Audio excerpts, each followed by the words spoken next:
General Hawk, the NSA recently warned its employees not to use the Signal app. Is that correct? What we did, Congressman, is we put out cybersecurity advisories on a whole host of systems. On the Signal app that was included in that advisory, right? What we've done is we've put out an advisory on how to use the Signal app and other encrypted applications, because we do encourage our employees and their families to use encrypted. Because there's risk to that app. There are. Okay. General Cruz, DOD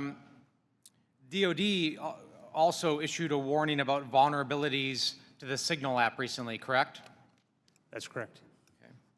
Director Gabbard, you were on the Signal text chain in question, correct? Yes. As was Mr. Witkoff, the administration's lead negotiator with the Russians, correct? Yes. And at the time, Mr. Witkoff was actually in Russia during this chat discussion, was he not? I was not aware of that.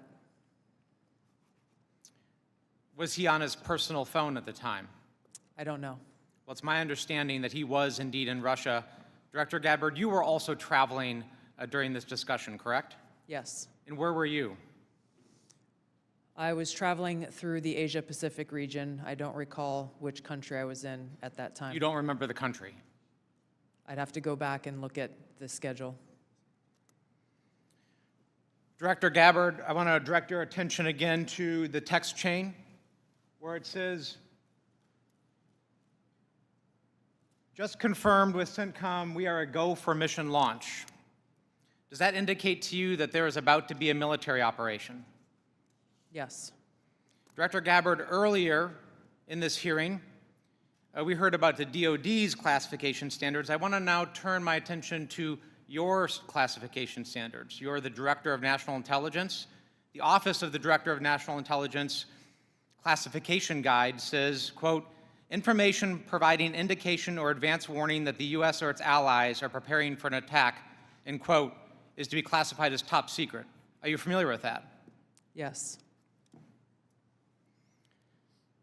Director Gabbard, have the Houthis indicated an ability to shoot down American aircraft?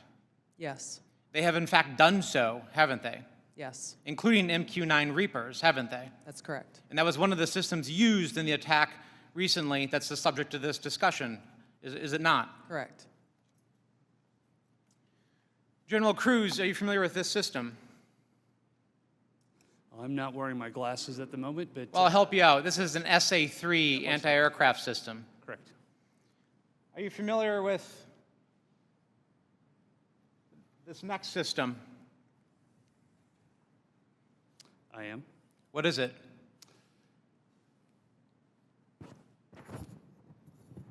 I'm going to have to ask you. It's an SA-6. I'm going to guess that this is also an advanced anti-aircraft system, is it not? It is. It was used widely in the Balkans in the 90s, correct? And the Houthis also have this system, don't they? They certainly do. And they've employed it against our aircraft, have they not?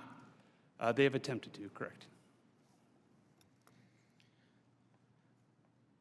I spent my life in service to this country. I deployed 3 times to combat in service to this nation.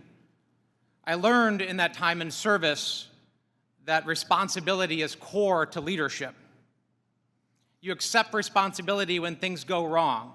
You admit mistakes. You set the standard from the very top.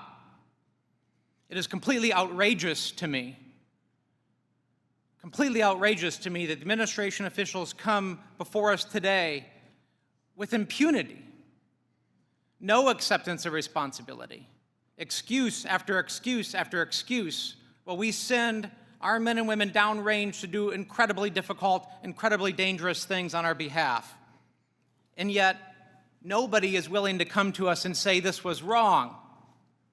This was a breach of security and we won't do it again. It is outrageous and it is a leadership failure, and that's why Secretary Hegseth, who undoubtedly transmitted classified, sensitive operational information via this chain, must resign immediately. There can be no fixes, there can be no corrections until there is accountability, and I'm calling on the administration to move forward with accountability. I yield back.